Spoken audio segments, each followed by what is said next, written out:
화제작들이 너무 쏟아져 나오고 애플 TV하고 아마존 프라임하고 웨이브. 아이디 좀 줘봐요. 달랐어. 너무 몰입했다. 그래서 둘이서 열기가 느껴져 지금. 천천히 사랑에 빠지는 내용이에요.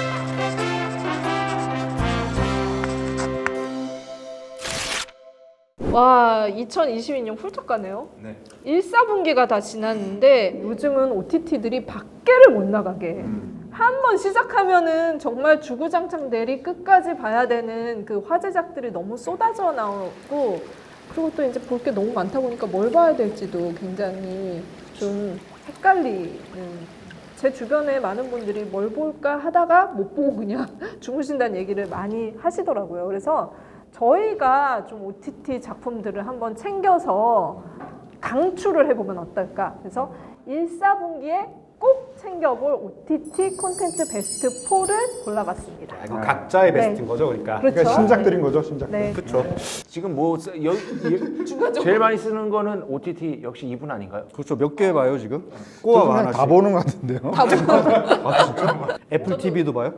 애플 TV 보고 있죠. 오. 디즈니 플러스 지금 다 보고 있죠. HBO는? 아, HBO 맥스를 안 보고 있구나. 아마존 프라임도 안 보고 있고. 아 나한테 졌어. 그럼 애플 TV하고 아마존 프라임하고 또 저거 뭐죠? 우리나라 거? 왓챠 말고 하나 더 있잖아. 웨이브 보고 있죠. 그 세 개도 다 봐요? 그럼 그 세 개 아이디 좀 줘봐요. 달랐어. 요번에 HBO에서 엄청난 거 나오지 않나? HBO에서 라스트 오브 어스 나오지 않나? 그렇습니다. 그죠? 네. 그거 진짜 어떻게 될지 관건이다. 왜냐하면 김도훈 기자님이 항상 말씀하셨듯이 게임을 영화화한 것 중에 진짜 성공한 케이스가 없거든. 없죠. 성공할 수가 없어. 언차티드만 봐도 알 수 있잖아. 근데 요번에 언차티드도 예상대로 역시나 그런 결과를 가져왔는데 과연 라스트 오브 어스는 그럼 어떻게 될 것인가? 구독하나요? 그건 나 구독할 것 같아. 왜냐면 이제 라스트 오브 어스는 진짜 위대한 작품이거든. 네. 그런데 그거를 드라마로 요번에 한 시즌을 일단 다 찍은 거잖아요. 그러니까 너무너무 기대가 되면서도 걱정이 됩니다. 네. 그럼 지금부터 지금 나온 작품들, 본 작품들 중 기대하는 작품들을 좀 꼽아보도록 하죠. 네, 넷플릭스 오리지널 홍콩 영화입니다. 네, 제가 이제 홍콩을 또 좋아해서 저는 스마트폰 케이스도 이렇게. 홍콩. 제가 또 굉장히 좋아하는 홍콩 배우 중에 예전에 이게 주성치와 함께 수많은 또 코미디 영화를 찍었던 오군여라고 하는 배우가 있습니다. 바로 그 도성에서 이제 겨드랑이에 점을 찍으셨던 그분이신데요. 사실 이분이 과거에는 주성치와 함께 코미디 영화로 굉장히 그 명성을 날리다가 그 뒤로는 어느 순간 굉장히 뛰어난 연기자로 좀 탈바꿈한 배우라고 할 수가 있겠는데요. 마마적 신기소자라고 하는 작품이 이게 넷플릭스에서 지금 막 바로 보실 수가 있는데, 이 작품 어떤 내용이냐면 홍콩에서 이제 그 장애인 올림픽 그 육상 대회에 나갔던 선수 중에 소화위, 수화웨이라고 하는 선수가 있는데요. 이 선수의 일대기를 그리고 있는 작품이고요. 이 선수가 바로 그 2008 베이징 그 패럴림픽에서 200m 세계 신기록을 세웠는데 그 기록은 지금도 깨어지지 않는 기록이고요. 2008년에. 그렇죠. 네. 그때 바로 그 어머니와 이 아들의 이야기를 그리고 있는, 어떻게 보면은 한국판 마라톤으로 좀 이해를 하시면 빠를 것 같은데요. 그런데도 이 작품을 보고 있으면은 뭔가 좀 장애인에 대한 어떤 인식이라든가 이런 것들이 여전히 조금 불편한 지점들이 있고, 그걸 좀 개선해 나가는 내용들이 많이 담겨 있는데, 특히나 이 작품에서 되게 그 주인공이 그 민주적인 가치를 스스로 익혀 나가는 대목이 있는데, 그게 뭐냐면 사실 지금도 수많은 나라에서 이 장애인 올림픽에서 금메달을 딴 사람하고 비장애인이 올림픽에서 금메달을 땄을 때 연금 수령액이 다릅니다. 아 진짜? 예, 심지어 과거에는 이 비장애인이 받던 연금 수령액이 한 절반 정도밖에 되지 않다가 그것이 계속 법규가 바뀌고 하면서 지금은 아마 한국 같은 경우에 한 80% 정도까지 올라간 것으로 알고 있는데요. 뭐 홍콩도 마찬가지였죠. 그러다 보니까 이 그 소화위라고 하는 선수가 나도 나가서 똑같이 금메달을 따왔는데 나는 왜 연금 수령액이 적냐, 막 이런 그 항의도 하면서 그때 하는 얘기가 이겁니다. 동일 노동, 동일 임금이라고 하는 그런 민주적인 가치를 자신의 어떤 경기를 통해서 배우게 되는데요. 더군다나 이 오군여가 연기하는 그 어머니의 연기가 너무나 뛰어나서 사실 내가 예전에 정말 아까도 말씀드렸지만 주성치 영화에서 이 겨드랑이에 점 찍고 나오던 그 배우가 네, 맞나 싶을 정도로 너무나 뛰어난 연기를 선보이는데요. 이게 스포일러가 될 것 같아서 이제 말씀을 드리지 못하지만 몇몇 장면에서는 너무나 연기가 좋고 막 이 가슴이 울컥하게 하는 그런 순간들이 많아서 홍콩 영화의 팬들 혹은 그 오군녀의 팬이라면은 이 작품은 꼭 넷플릭스에서 보시면 좋을 그런 작품이라고 하겠습니다. 아니 근데 진짜 넷플릭스에서 뭔가 숨은 그림 찾기, 보물찾기 한 것 같은. 그러니까 우리가 네. 아시아 오리지널에는 딱히 관심을 잘 안 기울이는 맞아요. 면이 있어요. 네. 이게 몇 부작입니까, 근데? 한 편 오리지널 영화. 네, 오리지널 영화. 저는 뭐 사실 이거 거의 대부분의 분이 아마 보셨겠죠. 지금 전 세계 1위를 거의 탑5 안에 드는 걸로 알고 있습니다. 소년 심판입니다. 네. 이 드라마는 뭐 김혜수가 없었으면 과연 가능했을까 싶을 정도로 김혜수 씨가 묵직한 어떤 존재감을 보여주는데 전체적으로 그런 느낌을 받았던 것 같아요.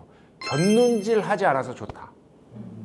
이런저런 어떻게 뭐 이렇게 딴 길로 새면서 뭐고 이렇게 이야기를 더 뭐고 어떻게 바꿔보려고 그런 짓을 안 해서 오히려 좋았다라는 정면 돌파하는 거고요. 네, 그런 느낌을 받았고요. 그리고 분노는 쉽잖아. 누구나 다 그렇게 생각할 거야 아마. 소년범 형량 늘리고 처벌해. 저도 그렇게 생각을 해요. 당연히 분노가 먼저 저를 지배하니까. 하지만 우리가 다 알고 있잖아 사실. 그게 궁극적인 해결책이 아니라는 거 다 알고 있잖아 사실. 물론 좀 더 어떻게 보면 처벌의 수위를 강화하고 그런 정책들은 필요하겠지만 그것이 궁극적인 해결책은 아니라는 걸 우리가 다 알고는 있는데 거기에 대해서 이 영화가 어떠한 아주 좋은 우리에게 뭐랄까 대답이랄까 이런 것들을 보여준다는 측면에서 여러분들 꼭 한번 보셨으면 좋겠어요. 특히 여기서 그 소년 심판에 있어서 가장 중요한 것은 그러니까 처벌의 강도를 강화하는 것도 물론 필요하겠지만 그들을 좀 더 밝은 곳으로 이끄는 것이다. 어떻게 해서든. 그것은 그러면 누구의 몫이냐? 바로 우리들의 몫이다라고 얘기하는 드라마라고 할 수 있겠습니다. 그런 점에서 저는 상당히 의미가 있다고 생각을 해요. 그래도 김혜수 씨가 백햄 가족 아니신가요? 그래서 또 톡으로 또 잘 봤다고 이렇게. 또 통 까는 사이야. 하여튼 여기에서 김혜수 씨의 연기가 그동안 보던 연기 톤이 아니에요 사실. 김혜수 씨의 톤이.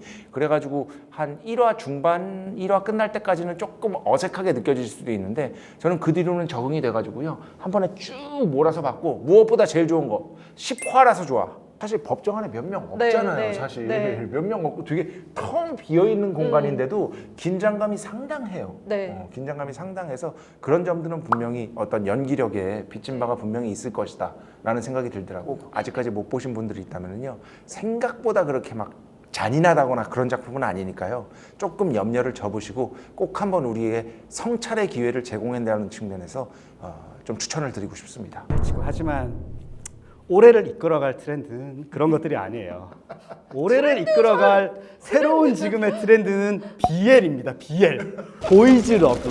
그 BL물들이 사실은 어떻게 보면 아주 현실적인 어떤 퀴어 스토리는 아니에요. 퀴어 서사는 아니에요. 이를테면 이제 여성 팬들이 주로 많고요. 이 BL에는. 그리고 이 남자와 남자 관계를 이를테면 일종의 약간 굉장히 뭐랄까 어떤 면에서는 약간 판타지적인 남녀 관계를 치환해 놓은 그런 제한된 사람들이 즐기는 그런 장르라고 생각을 했어요. 그런데 지난 몇 년간 이 BL물들이 아시아계에서 아시아 쪽에서 엄청난 반향을 일으키기 시작합니다. 그런데 우리가 항상 중화권, 일본어권의 BL만 드라마로 봐왔잖아요. 한국은 도대체 언제쯤 누가 이 BL물에 뛰어들 것인가라고 고민을 해왔는데 드디어. 한국 토종 OTT인 왓챠의 첫 번째 오리지널 시멘틱 에러입니다. 이 어떤 이야기냐면 시멘틱 에러가 그러니까는 그 논리적인 어떤 회로의 고장이라는 뜻이잖아요. 그러니까 주인공이 그 대학교 다니는데 까만 모자에 체크, 막 까만 옷만 입는 전형적인 공대생입니다. 이 친구는 정말로 세상을 정의와 어떤 자신의 법칙 안에서만 살아가는 친구예요. 그런데 그의 앞에 자기보다 훨씬 덩치도 크고 뭔가 좀 더 자유로운 영혼의 미대생이 등장을 합니다. 너무 몰입했다. 그래서 둘이서 열기가 느껴져, 지금. 천천히 사랑에 빠지는 내용이에요. 그런데 이게 왜 지금 중요하냐면 어떻게 보면 한국은 또 퀴어 영화라는 어떤 장르가 뭐 김조광수 감독이라든지 소준문 감독이라든지 여러 감독님들을 통해서 어느 정도는 이제 장르로 만들어져 왔잖아요. 근데 거기서 완전히 벗어난 정말로 리얼리티로부터 멀어진 하지만 정말로 10대, 20대, 30대들이 모두 보면서 두근두근 거릴 수밖에 없는 어떤 정말 남자 간의 로맨스의 정점이라고 할 수 있는 비애를 왓챠에서 시리즈로 만들었습니다. 근데 이게 퀄리티가 아주 좋진 않아요. 일종의 웹드라마처럼 만들었다고 생각하시면 되고요. 그리고 여기 출연한 두 배우가 정말로 케미가 좋은데 이 사람들이 사실 우리 나이에게는 그렇게 알려져 있지 않은 그 아이돌 그룹의 멤버들이에요. 그리고 심지어 그중 한 명은 이걸 찍고 나서 그냥 에라 이러면서 군대에 갔어 지금. 그러니까 내가 보기에는 여기에 출연한 배우들도 이걸 연출한 사람도 이거를 오리지널로 제작하겠다고 하는 왓챠도 지금 같은 커뮤니티들에서의 엄청난 열기와 성공이 있을지 있을 거라고는 몰랐어요. 상상도 못했을 거예요. 근데 이게 웹툰을 원작으로 한 건데 웹툰은 이를테면 약간 19금인데 요거는 그거를 한 12금 정도의 어떤 대학 그냥 로맨스처럼 만들어내는데 이게 취하고 약간 닭살 돋고 좀 어설프기도 한데 이게 보다 보면 어쩔 수 없이 약간 두근두근 되는 그런 감정이 들어요. 그러니까 시멘틱 에러 상태인 거예요. 그렇죠. 시멘틱 에러인 거지 지금. 그러니까는 BL물에 대해서 어떤 거부감을 가지고 계셨던 분들도 혹은 이미 BL의 어떤 전당에 오른 작품들을 다 봤지만 이거를 좀 더 대중화된 어떤 모습으로 보고 싶다고 생각했던 오랜 BL 팬들도 모두 약간 어느 정도는 만족할 수 있는 그런 이제 드라마가 나오지 않았나. 나도 처음에 볼 때 약간 홈비디오 느낌이 나가지고 맞아요. 약간은 적응이 살짝 안 되다가 지금 보고 있는 중인데 보고 있는데 되게 재밌어요. 진짜. 저는 사실 이 작품은 원작부터 보면서 이제 그 드라마로 만들어지면 바로 봐야겠다라는 생각을 하고 있었죠. 제가 소개해드릴 작품은 애플 TV 플러스의 빠찡코. 오스카 여우 조연상 수상을 한 윤여정 배우의 작품입니다. 네, 이게 엄청난 판권 경쟁이 붙었거든요. 베스트셀러가 되면서 여러 OTT 뭐 영화 제작사에서 영화로 만들거나 드라마로 만들려고 하고 있었었는데 이 책의 첫 문장이 뭐냐면 역사가 우리를 망쳐놨지만 우리는 개의치 않았다예요. 이 작품이 이 한국 역사의 그런 그 굉장히 어두운 시기죠. 그 일제 강점기부터 시작해서 한국 전쟁을 거쳐서 이제 그 많은 이제 그 시기를 거친 그 한국의 이민자들이 겪어온 100년의 시간, 4대의 이야기를 그린 작품이에요. 네. 엄청 그리고 기네요. 그렇죠. 진짜, 역사. 근데 여기서 중심이 되는 인물은 선자라는 한 여성인데 그 여성이 이제 그 임신을 하고 나서 뭐 이제 그 사랑이 잘 되지 않아요. 이루어지지 않고 그 다른 남자와 결혼을 해서 일본으로 떠나서 거기서 자기가 가장으로서 아이들을 건사하고 손주까지 보게 되고 그 손주들이 자라서 또 이 자본주의 사회에서 살아가는, 그리고 그 일본이라는 사회에서 한국인이라는 조선족이라는 것 때문에 굉장히 이렇게 핍박받으면서 살아가는 그 이야기들을 그린 거죠. 그 윤여정 배우를 비롯해서 이민호 배우, 그리고 새로 탄생한 스타라고 할 수 있을 것 같은데 김미나 배우, 이런 배우들이 그 출연을 하게 됐죠. 한 여성의 눈으로 보고 있다는 게 중요한 것 같아요. 그러니까는 굉장히 어려운 시기고 그 남성들이 그 실제로 전쟁으로 인해서 몸과 마음이 불구가 됐다라는 표현을 쓰잖아요. 그랬을 때 거기서 안주하지 않고 어떻게든 살아내려고 하는 그 강인함 같은 것들을 이 여성의 그 10대부터 시작해서 거의 90세까지 살고 있는 여성의 눈으로 보고 있고 어떤 방식으로 살아가는 데 있어서 힘으로 구현을 해놨다는 게 이 빠친코가 가지고 있는 굉장한 파워풀한 지점이라는 생각이 들고, 근데 역시나 이 이민호 배우가 나오잖아요. 굉장히 이렇게 그 안에서도 멜로적인 구석이 굉장히 많아요. 이렇게 좀 마음을 설레게 하는 그런 부분들도 많아서 이런 부분들도 재밌게 보실 수 있을 것 같아요. 배경이 일본이라는 거죠? 한국과 일본이죠. 네. 일본이 또 빠친코로 유명하잖아. 그치. 관련이 있는 거야?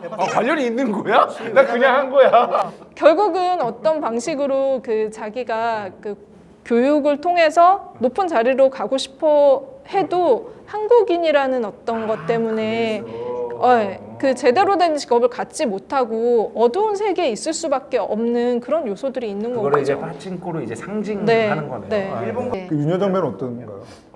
윤여정 배우는 정말 우리가 그 미나리를 통해서 어떻게 보면은 그 한국의 할머니를 또 이렇게 좀 이 할머니의 결을 보게 된 거잖아요. 그런데 전혀 다른 할머니를 연기를 해요, 여기서는. 네. 그래서 또 윤여정 배우의 또 다른 모습을 발견할 수 있는 굉장히 이렇게 가슴 절절한 순간들을 맞닥뜨릴 수 있는 그런 작품이기도 합니다. 윤여정 선생님은 언젠가 이건 두 분 책임 아닙니까? 네? 언제 모셔야죠, 두 분. 누구나 가장 존경하지만 부탁을 마구 드릴 수 없는 그런 어떤 존재가 있단 말이야 항상. 윤여정 선생님이 저희 스튜디오로 자진해서 걸어 들어오는 그날까지 무비건조는 계속됩니다. 계속됩니다. 구독, 좋아요, 알림 설정